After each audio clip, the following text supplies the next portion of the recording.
Outlaw John Rocha. How are you? With my first ever episode of the Criterion Corner. First of all, I want to thank all the patrons who've been supporting the Outlaw Nation. It's been a fun few months putting this all together, and I hope you've enjoyed the content that we've put out here on the Outlaw Nation. So I thought I'd give back to the patrons who've really been there to support it financially as well by creating 4 new shows for the Patreon. And this is the first of them, the Criterion Corner. Many of you know who've listened to me on the Top 10 show and on the Cinephiles, I'm a massive fan of the Criterion Collection of films. In fact, sometimes I will buy a film that is a Criterion Collection film before I've ever even seen the film because I trust that Criterion Collection tag on it telling me that this is an interesting new film, well, new in terms of the fact that I haven't seen it before, for me to explore. And certainly each one of these discs can be a mini film school to itself. You don't only get the movie, you'll get usually a commentary track either by the director or some of the actors. You also get a load of special features with documentaries. Sometimes there's deleted scenes, sometimes there's trailers, all kinds of stuff. Well, today I am very, very excited to introduce you to My Darling Clementine. This is a fantastic John Ford Western from the Criterion Collection. I actually came to it thanks to a friend of mine way back when I was living in Charlottesville, Virginia in 1996, I think. And my friend Wade, who had just graduated film school from Chicago, University of Chicago, he'd come to work there at this television station I was working at. And he, in essence, at night, because I was working overnight, he in essence would leave me VHSs or DVDs for me to watch of classic films. And this is one that he quoted all the time.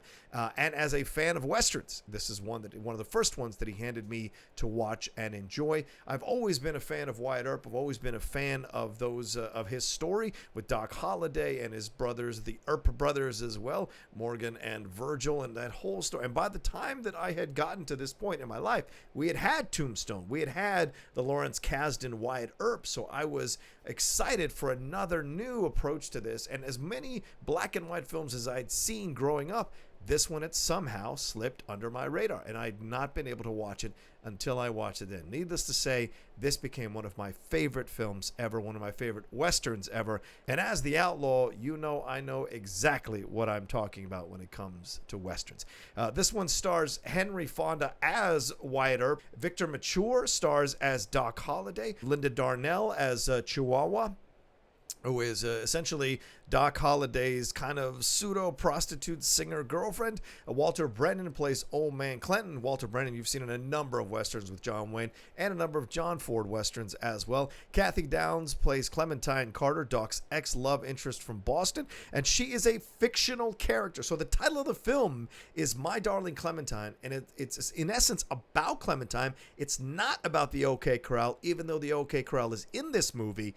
It is about Clementine, and she is a ray of sunlight in the darkness of the town of Tombstone. And of course, Ward Bond is in this thing as Morgan Earp, one of Wyatt Earp's brothers. And for those of you who might not know who Ward Bond is is in It's a Wonderful Life. He plays Bert the cop. I think he was in The Searchers as well. But either way, a lot of Western character actors are in this movie, but led unusually so by Henry Fonda, because usually John Wayne, and in fact, John Ford had John Wayne in mind initially, but when he decided to change the approach to this movie, he knew he had to get a new actor, and Henry Fonda stepped into the role as Wyatt Earp. Here's some fun facts about the film. First of all, it's an hour and 37 minutes long. It is black and white, even though there were color movies being shot at this time. In fact, John Ford had shot Drums Along the Mohawk just before he shot My Darling Clementine. It is in classic 1:33:1 aspect ratio for you to enjoy. The film is based on a book, a fictionalized biography called Wyatt Earp, Frontier Marshal by Stuart Lake. Now, Wyatt Earp had actually dictated the events of his life to Stuart Lake for this book. And what you find out, which we'll get to in a little bit in the special features, is that Wyatt Earp pretty much fictionalized what happened at the OK Corral. Who were the villains? Who were the actual good guys? All of that was kind of mixed around so that him and his brothers and Doc Holliday were the heroes of the tale, but that's not 100% historically accurate. For some of you that are Tombstone fans or Wyatt Earp fans, and you're hearing that for the first time, do your research. Unfortunately, Wyatt Earp wasn't quite the hero you have come to see on film. But anyway, it's based on that book by Stuart Lake, which another movie was based off that, I think called The Frontier Marshal, that was also about Wyatt Earp. But the screenplay is from Samuel G. Engel and Winston Miller. Now, Winston Miller had served in the Marines during World War II. It's described as John Ford's darkest film, and this stands to reason because John Ford had been involved in World War II. This film comes out in 1946, a year after we had survived World War II, and survived is the right term. And remember, we were fighting the Nazis. We dropped the bomb on Hiroshima, so we came out of that war damaged as a country. We're seeing some of the PTSD, how some of these people who came out from the war were damaged emotionally. Best Years of Our Lives is another film that you can watch to see how the war really damaged young men who were coming back from the front lines. All right, so when we get into the film, the thing you need to know about this film is that it's not 100% historically accurate. First of all, it takes place in 1882. The gunfight of the OK Corral actually happened in 1881, so they're off by a year. Also, we are introduced to Wyatt Earp and his brothers as cattle ranchers, and they were not. That is absolutely not what Wyatt Earp was. He did many jobs, but being involved with cattle was not one of them. And also, we discover that Doc Holliday runs Tombstone, and in fact, Doc Holliday was not running Tombstone at that time, but maybe that's why you cast someone like Victor Mature, a fantastic, strong, square-chested actor that can intimidate people. And throughout the movie, he tells people to get out of town, which causes some friction with Wyatt Earp, who says, hey, I'm the marshal. When Wyatt Earp becomes the marshal in the town later on in the movie, you don't tell people to get out of town. You come talk to me, and I decide if they get out of town or not. So a completely different approach to the Doc Holliday-Wyatt Earp relationship that maybe we've seen in other versions. Certainly for a lot of you, probably Tombstone and Wyatt Earp being the two most recent versions of this story.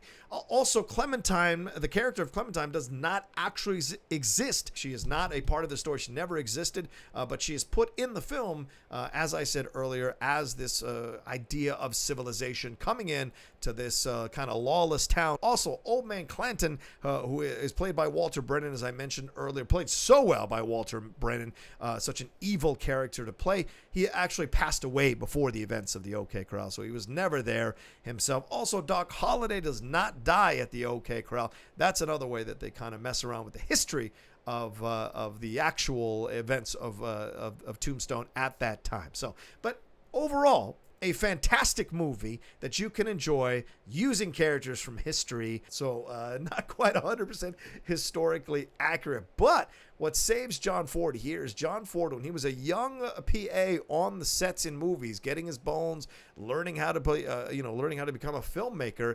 Wyatt Earp had started already showing up on sets. He was a big friend of one of the big cowboy actors at that time, and he had started regaling people with his version of the OK Corral fight. And John Ford was one of the PAs on set who actually heard Wyatt Earp tell the story of the OK Corral live, and so he used some of that to decorate how he staged the OK Corral fight in the movie.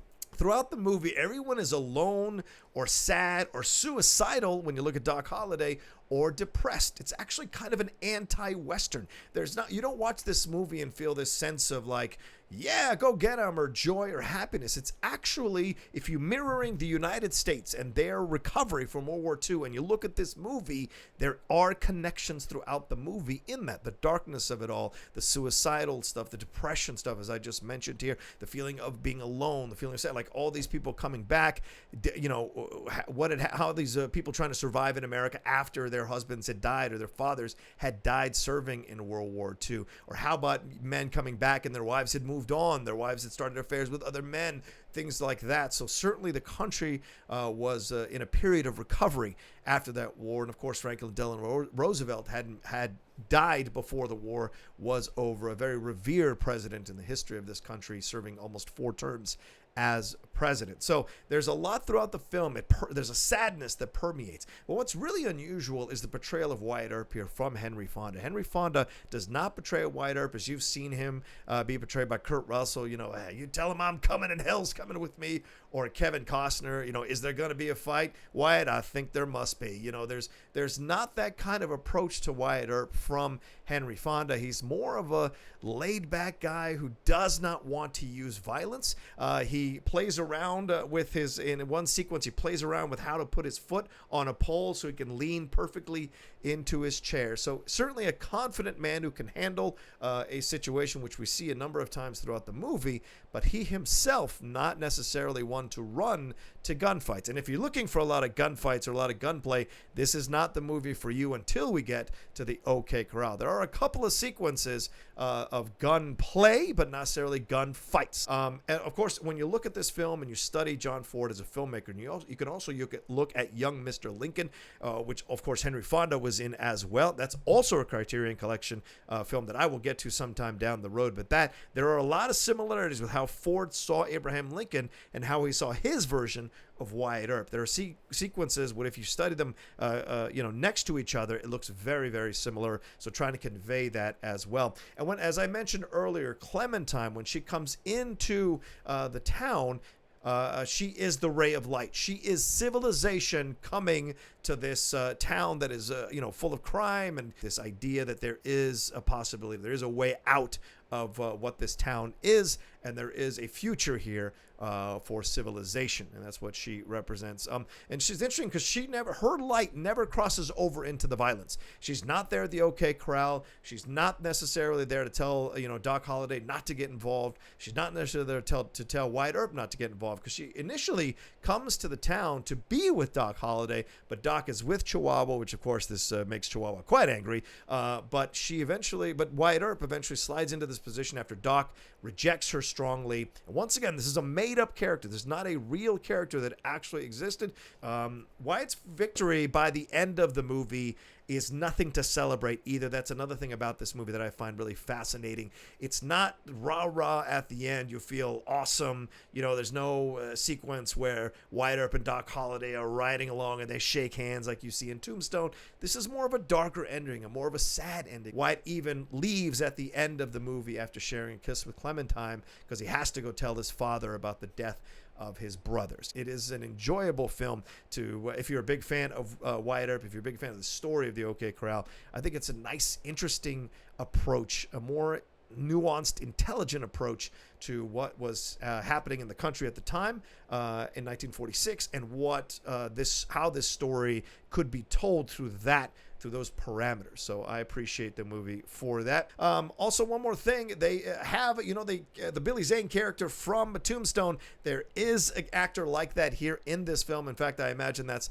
what the motivation was, to have that Billy Zane character in Tombstone, the movie Tombstone, that is. In My Darling Clementine, you do have a Shakespeare character or actor who shows up and does the to be or not to be monologue. And it is fascinating because, once again, there is the idea of suicide, the idea of death. To be or not to be is essentially Hamlet considering suicide, considering death. And so you have that once again permeating throughout the film and really being hit on the head with this monologue here. And who finishes the monologue but Doc Holliday, who himself we see earlier in the film is confronting these ideas of suicide. So all of it throughout the movie here lends a darkness and a weight to it that you don't get swallowed up by, to be honest with you. Please don't think you're going into this film and you're going to be super depressed by the end of it. Quite the opposite. You're going to enjoy this movie. It's just touching on some very, very strong themes. All right, a little bit about the legacy of the film. The film was deemed culturally, historically,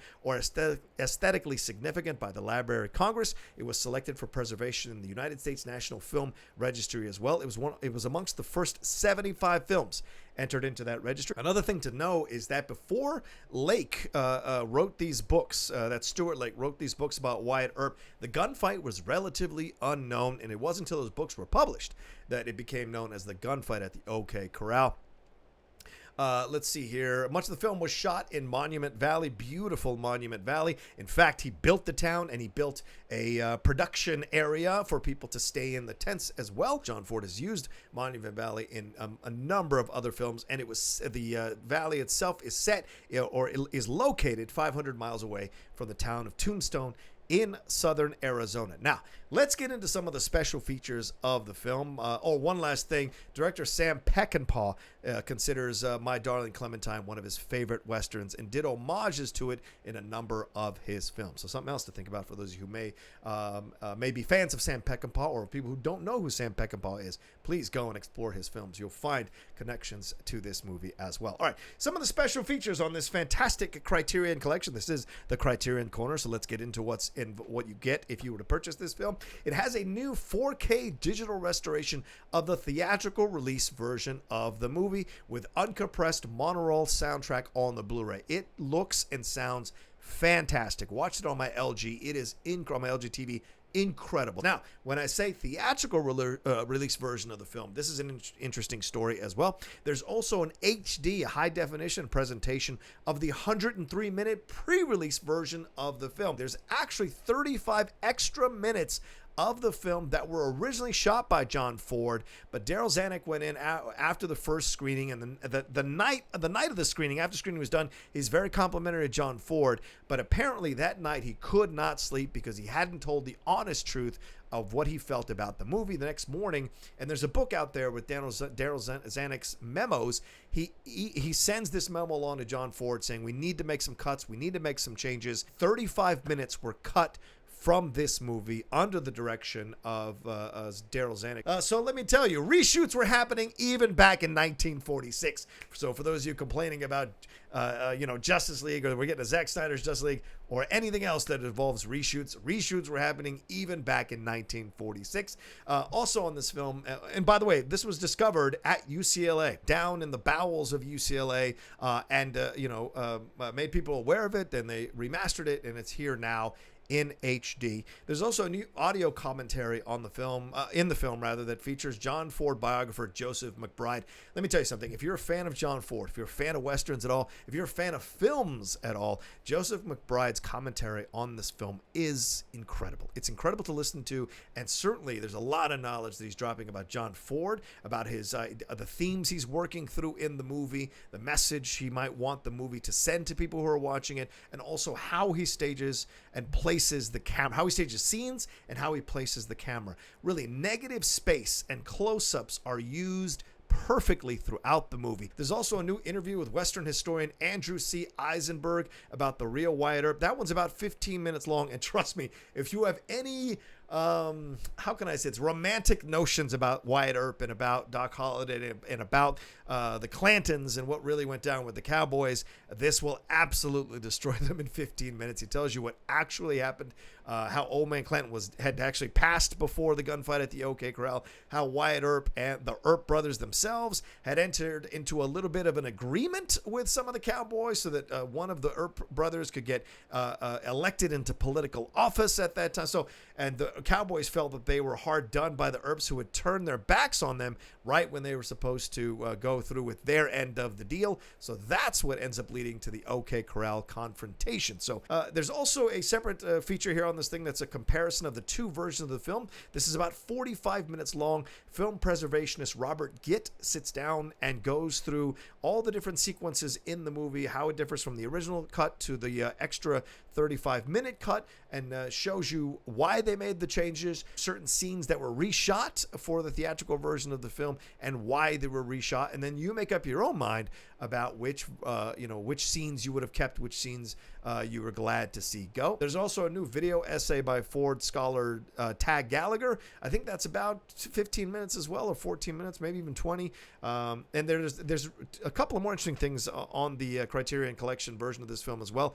A silent film called Bandit's Wager, which is a 1916 silent Western short that co-stars John Ford. That's right, John Ford is an actor back in 1916. It's directed by his brother Francis Ford and features new music composed and performed by Donald Sosin. That's, as I said, about 16 minutes long. And also, his brother Francis Ford, I believe, is the old Civil War a soldier who is there in the town who says goodbye, or who the Shakespeare actor says goodbye to before he leaves the town. So a little cameo there from John Ford's brother.